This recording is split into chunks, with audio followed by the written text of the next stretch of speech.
Ahova én beszállok, azt azért csinálom, hogy elmondhassam, hogy 5 év múlva büszkén, hogy na, ez a komoly nagy cég, ez az én szárnyaim alatt nőtte ki magát. És még mindig benne vagyok.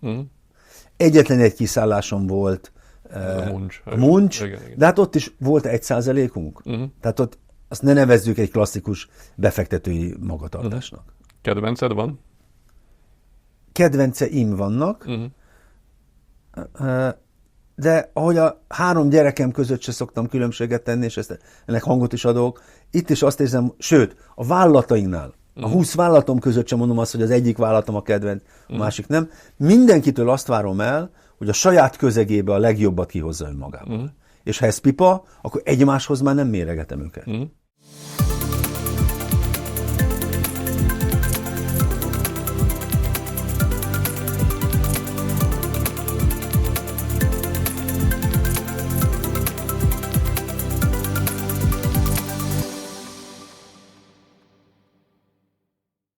Sziasztok! Sok szeretettel köszöntök mindenkit céges podcastunk aktuális adásában. Én Oszkó Péter vagyok, és ez a Doxo Coffee Break. A mai beszélgetést magyarul folytatjuk le, minden más nyelvű változat az a mesterséges intelligencia alkalmazásának eredménye lehet, és meghívott vendégem Lakatos István, a Bravo Group alapító társ tulajdonosa. Szervusz Péter! Köszönöm, hogy elfogadtad a meghívást. Ma téged ugye lényegében cápaként ismer a közönség, a Shark Tank magyarországi változatának, a cápák közöttnek a egyik oszlopos tagja vagy. De hát a mi ismeretségünk sokkal régebbi, és én alapvetően az üzleti életből ismerjük egymást, úgyhogy én picit ebbe vájkálnék, aztán majd cápázhatunk is, mert gondolom ahhoz vagy hozzászok, hogy mindenki a cápa státuszodról szokott kérdezni. Nem feltétlenül, tehát attól függ, hogy milyen közegben vagyok. Tehát az üzleti életben az emberek ezen jót mosolyognak, és 2 kérdés után áttérünk arra, hogy megy a Bravo Groupnak, hogy megy az országnak.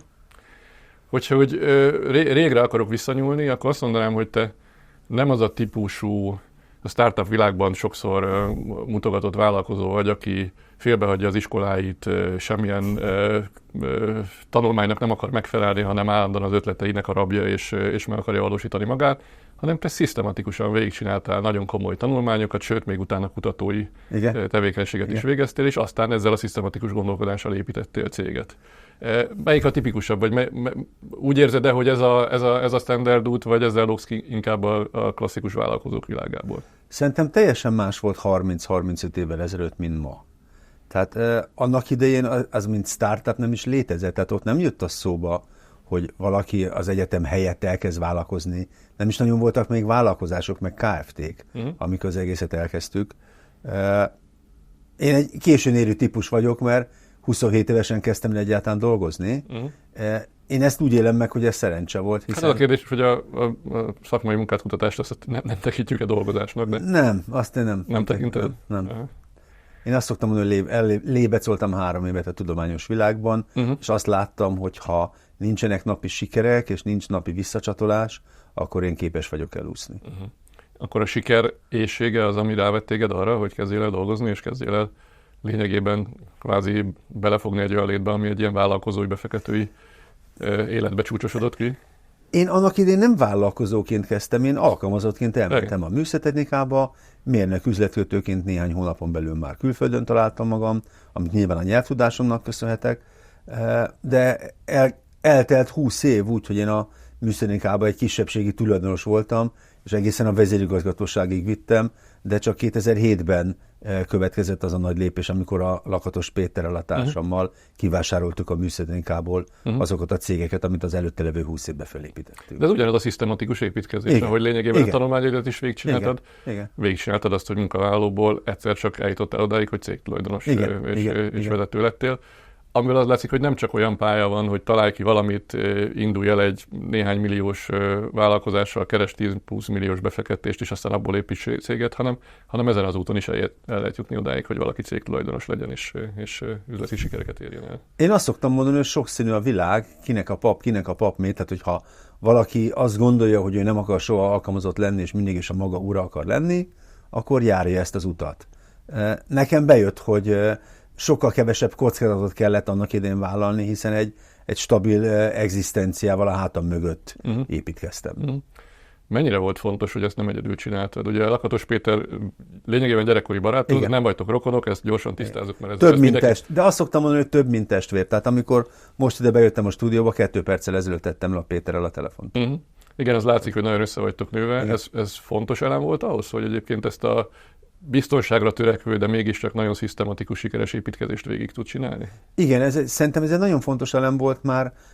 Az egyetemi időkben is támogattuk egymást mindig, amikor valaki, sőt, hát már a gimnáziumban. Tehát ugye a Péter a Fazekasba járt, én a Radnótiba, de a Radnótiba jobb volt a fizika oktatás, elnézést a fazekasos akkori tanároktól, és a Péter átjárt hozzánk a Radnótiba ilyen fizika előkészítőre, ugye matematika és fizika volt a 2 felvételi tantárgy.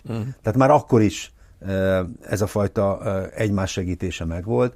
Aztán az egyetem alatt, akkor a Péter bridgelt, akkor ő utazott többet, akkor ő segített nekem. Tehát az tényleg szimbiózusban élünk. Tehát nem is gondolkodunk ezen, hogy kell segíteni, mert amikor a Péter gyereke született, én mentem el a kölcsönző vállalatba gyerekmérlegére. Annyira kézenfekvő, hogy ő nem ért rá, akkor én hoztam el. Világos. Nem csak ez nekem kívülről nagyon fontos, sajátos karakterjegy. Mert mondom, a hazai gondolkodásban bevett startup archetikus az a egyedül csinálja, önálló, önmegvalósít, semmilyen szabálynak megfelel, meg mindig feszegeti a határokat. És én nagyon örülök, hogy a te karaktered az egyre ismertebbé válik a cápák között miatt is, hogy együttműködve, kooperációval, közösen koordinálva, szisztematikus feladatokat végig csinálva, ugyanúgy lehet egyébként üzleti sikereket csinálni. Képzeld el, hogy nagyon sok versenytársunk mondja azt, hogy mi azért jutottunk előbbre a Péterrel, mert hogy vagyunk egymásnak. Tehát az, hogy valakivel vitatkozol, az, hogy folyamatosan csekkolod, hogy amit gondolsz, az helyese. Ez a versenyképességedet is javítja, a stabilitást. Szóval jó, én nagyon élvezem így a munkát. Ugye a Bravo Groupra is az jellemző, hogy ugyan elindultatok bizonyos tevékenységbe, de folyamatosan új területeket kerestek. Igen. Üzenem minden is mindenkinek, hogy folyamatosan akvizíciókat is próbálunk csinálni, de természetesen az valamilyen módon egyébként kötődik a meglévő dolgaink. Igen, ezt akarom kérdezni, hogy nyittok új terület felé, mi az, ami érdekel, vagy milyen szisztéma alapján találjátok meg, hogy hova lehet tovább építkezni, merre lehet tovább haladni? Azt szoktam mondani, hogy generikusan növekszünk, és az első pillanattól kezdve ez így volt. Tehát a műszertechnika a hőskorban az egy számítástechnikai cég volt, PC-ket szereltünk össze, aztán jött az irodatechnika, utána jött a mobiltelefon, és úgy annak idején még minden lehetőség úgy szembe jött. És amikor egy bizonyos piacméretet elértünk egy adott területen, akkor azt éreztük, hogy ahhoz, hogy tovább növekedjünk, újabb és újabb területeket kell keresni, de valamilyen módon szervesen kötődnek egymáshoz a mai napig ezek a területek.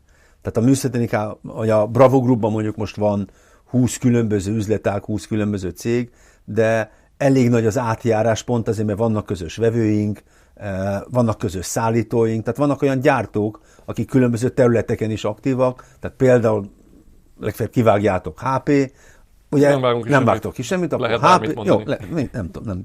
Tehát a HP-nak annak idején ugye a számítástechnikai üzletágával voltunk nagyon szoros kapcsolatban, és a legnagyobb magyarországi HP partner. Majd amikor a HP multifunkciós eszközöket elkezdett forgalmazni, akkor megkerestek minket, hogy mi voltunk a legnagyobb fénymásoló cég Magyarországon, forgalmazunk HP-t is. Tehát úgy tudtok új területeket lefedni, hogy ez valamilyen módon érintkezzen a korábbi területekkel, legyen valami logikus kapcsolódás. Nagyon ritka az, hogy egy olyan dologba belevágunk, aminek semmi köze nincs az egyéb dolgainkhoz. Világos.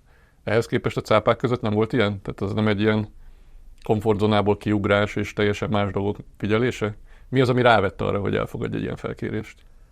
Menjünk egyenként. A komfortzónámból egyáltalán nem léptem ki. A cápák közöttben én ugyanazt a fajta tevékenységet csinálom, mint a Bravo Groupnál is. 1 óra időtartam alatt meghallgatok embereket, akik új ötletekkel jönnek, vagy olyan dolgokkal, amik számomra újak. Világos, csak vesznek a kameránk.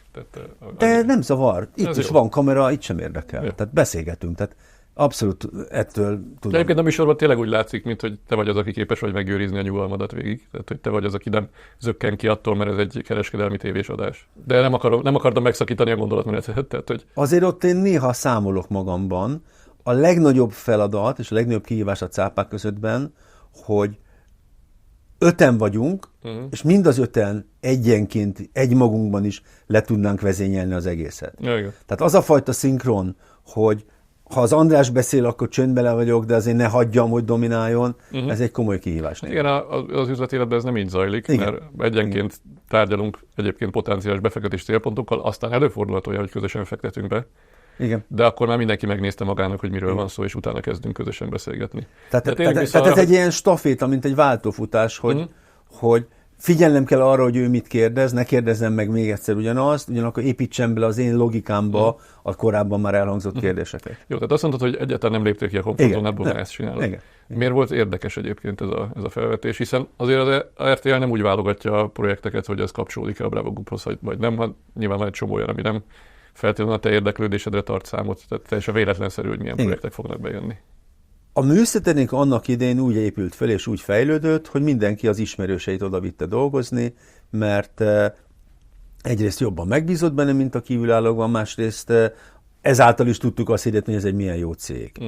És azért ez egy idő után kifulladt, és ahhoz, hogy a mai fiatalokat meg tudjuk szólítani, ahhoz már nem a saját haverjaimat kell hívni, talán a gyerekeiket. Tehát mindenképp nem csak ezen a fórumon, de nagyon sok helyen keressük annak a lehetőségét, hogy a mai fiataloknak hogy tudjuk azt eljutatni, hogy a Bravo Group egy jó cég, és érdemes magyar céghez jönni dolgozni, és nem csak az a lehetőség, hogy vagy kimész külföldre, vagy pedig elmész egy multihoz. Tehát picit az a logika, amikor nagy vállalatok ilyen corporate inkubátorokat állítanak föl, hogy kicsit kinyúljanak egy lábbal, és bevonzák a fiatal vállalkozó ötleteket, és megmutassák magukat, hogy itt nem csak a hagyományos vállalati kultúrába lehet megpróbálni beilleszkedni. De már a cápák között előtt is voltunk startup versenyeken, zsűri. Szerintem még veled is voltam. Igen, találkoztunk ilyen akkor csináltunk egy olyan üzletágot, hogy Bravo Talent, ahova eleve azzal a céllal hívjuk a fiatalokat, hogy ha van bármi ötleted, gyere, mutasd meg magad, segítünk, támogatunk. Tehát ebben a portfólióban tökéletesen beleillik a cápák között, valóban a kamerák, azok néha fölöslegesek, de engem nem zavar. Világos, de ha ez egy branding célkitűzés is nálatok, akkor meg a kameráknak pozitív hozadéka is van. Én nem vagyok színész, én ott se színészkedem, nekem a cápák között elsődlegesen a Bravo Group építéséről szól. Világos. És milyen élmény ott lenni egyébként? Mennyire hasonlatos ahhoz, amit egyébként napi üzleti életbe tapasztalsz, vagy mennyire nyomja rá a bélyegét az, hogy ez mégiscsak egy kereskedelmi tévés adás, aminek nézettsége kell, hogy legyen? Nem érzem a tévés voltát a dolognak, nagyon érdekes. Ha érezném, lehet, hogy ki is szállnék. Tehát teljesen valós üzleti megbeszélések vannak. Én élvezem azt, tehát néha még azt is mondták olyan, mint hogy a vizsgáztatnék.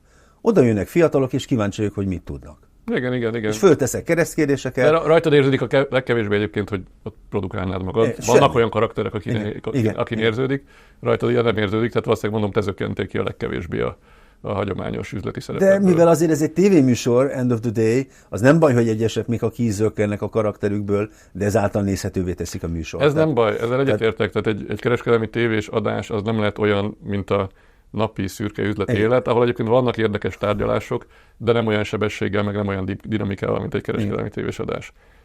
Van-e ennek szerinted missziója, van-e ennek olyan hatása, hogy elül a gondolat az emberek fejében, hogy lehet ilyet csinálni? Ezt azért kérdezem, mert Magyarországon vagyunk, ha megkérdezzük az utca emberét, hogy lehet sikeres lenni, akkor valószínűleg a többség azt válaszolja, hogy jó ismerettségekkel kell bírni, és jó helyen kell kapcsolatokkal szert tenni. Ehhez képest egy olyan adás, ami azt mutatja, hogy szisztematikusan kell dolgozni, jó ötleteket megfelelően végrehajtani, és ezzel üzleti sikereket elérni, annak azért lehet általános pozitív hatása. Te érzel ilyet benne?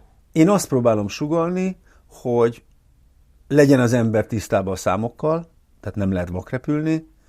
A másik az, hogy legyen az ember tisztában a piaccal, mert hogyha csak úgy belecsapok valamibe, abból nagy valószínűséggel bukta lesz. És a harmadik, hogy igenis érdemes vállalkozni. Mindig mindenkinek elmondjuk ott, vagy bevágják utána, vagy nem, hogy az adott illető attól még, hogy tehetséges, attól még nem biztos, hogy egy vállalkozó típus. Tehát vannak olyan emberek, akik alkalmazottként vagy menedzserként nagyon jók, de ugyanakkor nem alkalmasak vállalkozónak. Én ezt face-to-face megmondom mindenkinek. De ez így van, sőt, hát, hogyha ilyen általános tanulmányokat nézünk, akkor az emberek kisebb hányada jó vállalkozó, és a nagyobb hányada akár jól is tud teljesíteni, de más biztonságosabb körülmények között. De önmagában az nem baj, hogyha egyébként van egy ilyen műsor, ami azt mutatja, hogy lehet vállalkozni Magyarországon, és lehet ebből egzisztenciát, üzleti sikereket építeni. Az nekem örömteli, hogy vadidegen emberek leszólítanak néha, és elmondják a saját ötletüket, hogy mit szólok hozzá. És akkor még nem tartasz ott, hogy ez fárasztó lenne? Nem. Jó, ennek örülök, mert én már néha ott tartok, hogy amikor bármilyen szituációban is befektetésére jönnek hozzám, akkor már kialakult, magamon veszem észre, hogy kialakult rutinszerű mondatokkal válaszolok, hogy... De ez nem biztos, hogy baj. Hát a matematika tanár az minden évben nagyjából ugyanazokkal a rutinszerű mondatokkal tanítja a diákokat. Én egy picit ehhez hasonlítom már a magam szerepét. A mindenkori fiatal vállalkozóknak elmondom, hogy kell cashflow-tervet készíteni, elmondom, hogy miért szükséges az, hogy évről évre gyűjtsék az adatokat, mert nem fognak emlékezni 4 év múlva. Ebben igazad van, hogyha valaki az induló szinten van, akkor végül is a standard mondatokat kell elmondani neki. Igen. Annak nem érzed veszélyét, hogy egy kereskedelmi tévés formátumban egyébként azért ezek az üzleti folyamatok ki is zökkennek picit, és olyan fordulatokat tesznek, ami egyébként a valós tárgyalási folyamatokban nem természetes. Elmondom, hogy mire gondolok. Igen. Tehát azt szerintem kifejezetten pozitív, hogyha kapnak visszajelzést a bejövő vállalkozók, hogy ők miben jók, miben nem, mire kell figyelni. Igen. Amikor az a visszajelzés már olyan szófordulatokkal, olyan modorba történik, amiben több a személyeskedés, mint a tartalom, az nyilván nézettséget generál, de már nem a valós életet tükrözi. Tehát, hogy amikor hozzánk bejönnek vállalkozók, mi senkit nem szoktunk elküldeni a fenébe, és senkinek nem szoktuk azt mondani, hogy ez hülyeség. Elmondjuk a véleményünket higgadtan, mert akkor jobban átmegy az üzenet, mint sem, hogyha mondjuk úgy érzelmi nyomást gyakorlunk rá. És miközben fontos a műsornak az a missziója, hogy lássák, hogy ilyen zajlik a valós életben, és lehet vállalkozni, és lehet befektetést gyűjteni. Félreértésekre is adhatok ott, ha valaki azt gondolja, hogy az ilyen érzelmi megrázkutatásokkal jár, hogyha valaki bemegy befektetésről tárgyalni. Azért annak nagyon gyakran előzménye van, hogy kiakadunk. Ja, értem, tehát hogy egy órás beszélgetésből lesz egy 10 perces. Tehát képzeld el azt, amikor te fölteszed nekem 8-szor a kérdést, és én 8-szor mellé beszélnék. Ja, előbb-utóbb ideges lennél. Hát ilyen előfordul a valós életben, a tárgyalásokban. Én valószínűleg kevésbé vagyok ideges típus, tehát én higgadtan jelzem, hogy akkor erre a kérdésre ugyebár nem válaszoltál valószínűleg nem véletlenül. De értem, hogy mindenkinek más a habitusa, nem is te vagy az, aki el szoktad veszteni a türelmedet egyébként. Igen, csak utána már a beszélgetések, meg az ilyen rövid hírek sokszor arról zajlanak, hogy kikivel veszekedett, vagy kikinek szólt be durván. Képzeld el, hogy van, amikor én magam is meglepődök a műsort megnézve, mert ott az adás felvételén ülve nem érzem azt a fajta feszültséget, mint amit a tévé azt végén ki tud hozni belőle. Jó, hát nyilván... Tehát magyarul fölnagyítja a dolgokat. Hát az üzleti modellje nyilván egy kereskedelmi tévés adásnak meg az, hogy annak nézettsége kell, hogy legyen, akkor meg dráma kell, hogy legyen az adásban. Én csak annyit akartam elmondani, hogy azért ne gondoljuk azt, hogy egy befektető vállalkozó párbeszédben ezek az érzelmi dinamikák, ezek természetszerűek és állandóak, ezek sokkal higgadtabban zajlanak általában ezek a beszélgetések. Egyetértek veled, ennek ellenére azért, hogyha valaki oda jön hozzám, és folyamatosan mellé beszél, akkor előbb-utóbb határozottan mondom meg neki, hogy ennyi, és nem tovább. Ja, persze, ezzel magában nincs is semmi baj. Nem csak miközben te is mondod, hogy azért keresel befektetési lehetőséget, megkerestek új területeket, mi ezt ugye szinte kizárólag ezt csináljuk. Persze, tehát, hogy mi csak befektetéseket keresünk. Igen. És azért ebben a szép lassan növekvő, cseperedő világban látjuk, hogy van olyan fura, ilyen feszülő ellentét, hogy a vállalkozók szeretnek megjegyzéseket tenni a befektetőkre, és viszont. És ez nem feltétlenül egészséges, tehát nem az a jó, hogyha egy vállalkozó befektető dinamikában az a természetes, hogy ki mit mond a másik háta mögött, vagy ki hogy áll a másikhoz. Nekünk is volt olyan tapasztalatunk, hogy egy ilyen sokat mellé beszélő projektet elküldtünk, aztán hetekig hallgattuk vissza, hogy mit mond rólunk a hátuk mögött. Igen. Nyilván ez az, amit úgy próbálunk korlátok közé szorítani. Én ebből a szempontból az ilyen embereket, például amikor kommentek vannak, akkor is van, hogy fölhívok valakit, és kibeszélem vele. Tehát, hogyha valaki rólunk rossz, mondjuk a Bravo Groupnál fordul elő, hogy a Google-ba beírnak egy olyan értékelést, hogy valamire 1-es. És első dolgom, hogy valakivel felhívatom, hogy megértsük, hogy személyes frusztráció, vagy tényleg mi valamit elrontottunk, ez esetben hogy tudjuk azt kijavítani, mit kéne ahhoz tennünk, hogy a következő bejegyzése már 5-ös legyen. Ez fontos tudni, és szerintem így is helyes eljárni. Ezzel itt az a mi tevékenységben az érdekes, hogy egy befektető százalékosan az esetek többségében nemet mond. Igen. Tehát a mi tárgyalásaink Igen. kimenetele többször az, hogy valakinek azt mondjuk, hogy nem fektetünk be, mint az, hogy befektetünk. Így van. Tehát alapvetően többször okozunk csalódást, mint ahányszor elégedettséget. Oké, erre majd mondok valamit. Ebbe a helyzetbe kell tudni valahogy olyan kultúrát teremteni, hogy ez a folyamat természetes része, és ebből nem kell érzelmi felindulást generálni, meg nem kell egymást nem szeretni utána. De kíváncsi vagyok, hogy te mit gondolsz erről. Mi nagyjából úgy szoktunk viselkedni, mint amikor egy tétmeccsen a harmadik másodpercben lerúgják a csatárt, és ezzel megmutatják, hogy mire számítson. Tehát amikor hozzánk eljön valaki, az első pillanatban megmondjuk azt, hogy neki nagyon oda kell tennie magát, hogy ebből valóban üzlet legyen, nem fogunk mellé beszélni, és még most az elején döntse el, hogy ezekkel a játékszabályokkal is akar-e velünk folyamatosan tárgyalni. Ez abszolút nyílt és világos. De valószínűleg ez a metakommunikációnknak is a része. Igen, ez így van. És valószínűleg az én metakommunikációmnak is Igen. a része. Tehát ez biztos, hogy ilyen benyomást teszünk. Kicsit visszakanyarodva akkor az érzelmi kérdésekről az üzlethez, mik azok a területek, amik iránt érdeklődtök? Tehát mik azok az új szegmensek, iparágak, szektorok, amikben ti fantáziát láttok? Hát a mesterséges intelligencia az teljesen egyértelműen mindent fel fog borítani. Lehet, hogy ezt a interjút, amit most készítesz, dél-koreaiul, meg japánul is meg lehet majd halladni. Kipróbálhatjuk. Mert hogy állítólag a ti szoftveretek erre képes. Ez nem a mi szoftverünk, ez egy általunk használt szoftver, de teszünk majd egy ilyen kísérletet. Jó. A ti általatok használt szoftver ezt is fogja tudni, úgyhogy innen üdvözlök minden japán nézőt. Nem én tudok japánul, hanem a szoftver. Tehát itt keressük a helyünket, hogy a mesterséges intelligencia révén milyen olyan üzletágak lesznek, amikbe érdemes nekünk is beszállni.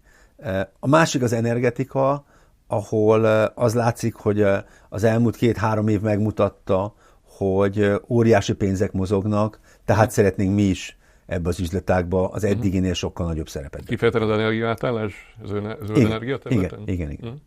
Tehát ugye a Bravo Group az úgy néz ki, hogy 4 nagy üzletágunk van, a számítástechnika, az irodatechnika, a mobiltelefonok, de most már azzal összefüggésben minden, ami a konzumer üzletágban van, tehát nem csak mobiltelefon, hanem a háztartási eszközök, a Lego, tehát nagyon sok minden, és a 4. üzletágunk az energetika, ezt egy 7 évvel ezelőtt kezdtük el építgetni, de ma már van napelem telepítő cégünk, van elektromos autótöltő forgalmazó cégünk, tehát akkor csinálunk ilyen világítástechnikai korszerűsítést, és hát keressük a helyünket, hogy ebbe a portfólió, és ugyanaz, amit az elején is kérdeztél, hogy ha elkezdünk valamit csinálni, akkor mint a káposztalevelek, amik egymásra rakodnak, így próbáljuk mi is az energetika divíziónkban ezt építeni. És milyen fázisba szálltok be projektekbe? Tehát nátok van nyitottság arra, ami egyébként a cápák közöttben tipikus, hogy ilyen 5-10-20 millió forintos befektetések kell is foglalkozzatok, vagy azért stratégiai befektetőként arra vártok, hogy bizonyos érettségi állapotot éljen egy projekt? Nem válogatunk ebből a szempontból, hogy ha valami kicsi, de hasznos, akkor az is beépült. Hívjuk acqui-hiringnek. Tehát lehet, hogy azért veszek meg valakit, hogy azt az embert magamhoz vonzam, mert az ő szaktudása az olyan, amit magamtól nem tudnék rövid távon kiépíteni. Ugye a vége felé még annyit akarnék megkérdezni, hogy track recordról, különösen a cápák között befektetésekről, van kedved beszélni? Mindenről, persze. Tehát, hogy kérdeztetek-e ilyen provokatívat, hogy az eddigiek hogy sikerültek? Most a cápák között, vagy a Bravo Group? Hát a Bravo Groupot azt nagyjából látjuk, hogy sikerült, mert ez egy sikeres cégcsoport. Tehát most nyilván ti nem befektető csoport vagytok, tehát nem kommunikáljátok állandóan, hogy most milyen kis céget hogyan vásároltatok, vagy lehet, hogy kommunikáljátok csak nagyjából, igen, tehát olyan évi 1-2 akvizíciót mi megcsinálunk, de valóban nem az a cél, hogy sok pénzünk van, és akkor egymástól független, de majd 10 év múlva jól működő dologba beszálljunk. Igen, de amit meg a nyilvánosság lát, azok a befektetéseid, amiket a cápák között csináltál. Arra kíváncsi vagyok, hogy egyáltalán a műsorban elhangzottakhoz képest mennyi befektetés zárult, mert az se automatikus, hogy ott azt mondjátok, hogy befektetünk, és abból tényleg lesz befektetés, és azokból egyébként mi, hogy áll. Igen. Egyrészt én azért abból sportot üzök, hogy amit a műsorban azt mondom, hogy beszállok, abból valóban legyen is beszállás. Tehát, azért ez kell egy olyan alapító is, aki...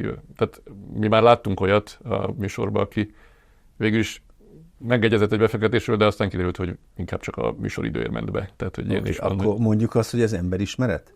Biztosan. Tehát én ahova beszállok, ahova a műsorban azt mondom, hogy beszállok, Oda be is lehet szállni. Oda be is lehet szállni, mert ez, amit mondtam, hogy mondjuk az alatt az 1-1,5 óra alatt legalább 4 különböző dimenzióból teszek föl kérdéseket, akár ugyanazt kérdezem meg 4-féle módon, és ezáltal pillanatokat számomra kiderül, hogy az ember mennyire őszinte, mennyire látja át tényleg a számokat, mennyire van tényleg szüksége partnerre.